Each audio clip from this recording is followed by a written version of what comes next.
Illusion of Gaia is a cult classic, and after playing through it twice, we'll get to that, I'm just struggling with one thing. What is this game about? Here's what I've got. You are Will. You go on an expedition with your father to the Tower of Babel. He disappears and is assumed dead, and you're found with amnesia. You have a flute that's possessed by your missing/dead father, and the voice of your father tells you to collect some statues and take them to the Tower of Babel. So you and your friends and some other random people you pick up along the way go on a sightseeing tour of some of the world's most famous tourist traps, collecting statues and making your way towards the tower. Also, Will has psychic powers that all of his friends treat like a cute parlor trick, and he can enter some alternate dimension where Gaia lives that lets him shapeshift.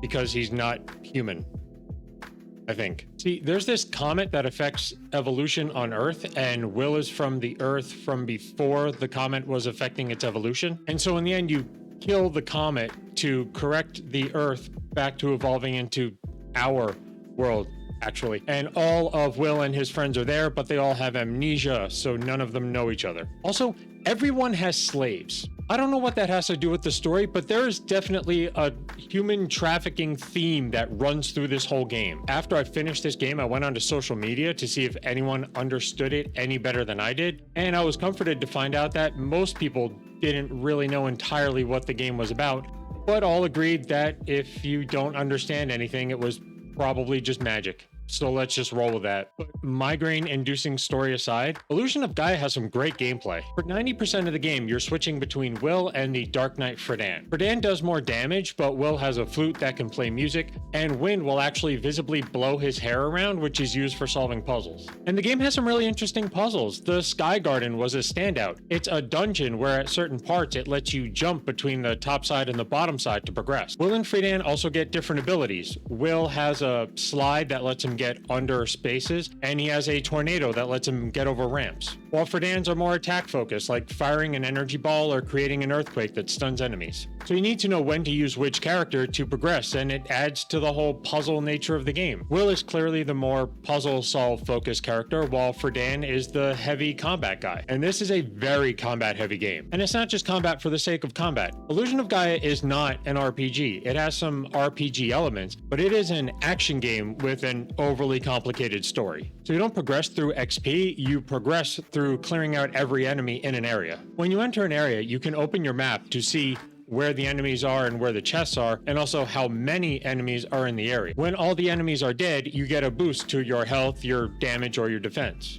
And you're going to need those upgrades because in true retro game fashion, this game gets hard. Said I played this game twice because I actually got most of the way through before getting stuck. There was this boss, the Mummy Queen, who I could not get past. One, because my health and damage weren't upgraded enough because I was kind of rushing. And two, because this game doesn't have any stores. There are healing items, but there's nowhere to buy them. You just have to find them, and whichever ones you find, that's your lot. And in my first playthrough, I was a little lax about using the healing items, and so by the time I got to the Mummy Queen, I didn't have anything left. And I actually don't think you're supposed to be healing in this game unless you absolutely have to, because it gives you a ton of lives.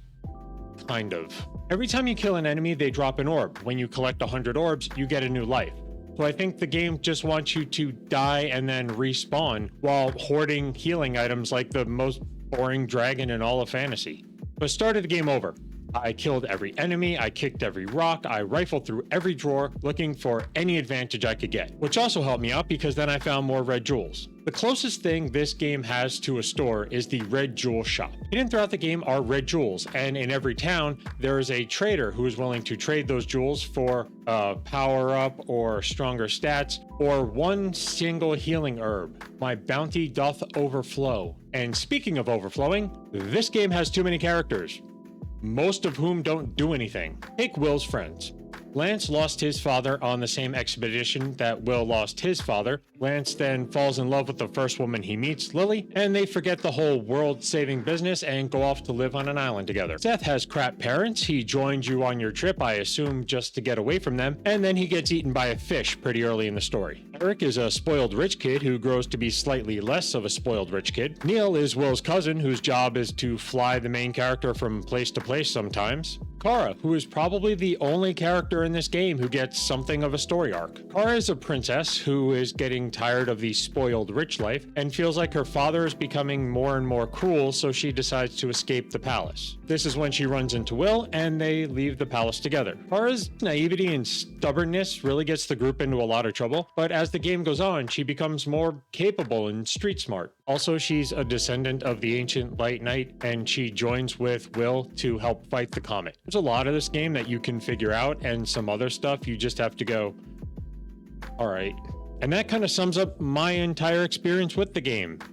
It's all right. The whole reason I made this video is because I had some vague memory of a game where you could shapeshift, and one of the guys was a knight and the other one was like a town kid whose hair would help you solve puzzles. But for some strange reason, that wasn't enough information to actually find the name of the game until I saw this random social media post about it, and all the memories came flooding back. Although apparently I remember this game very different. I don't remember the hair-pulling frustration of the boss fights. I don't remember the rampant slavery, and I really don't remember the part where Kara's pig sacrifices itself by throwing itself into a fire to save you from being killed by cannibals.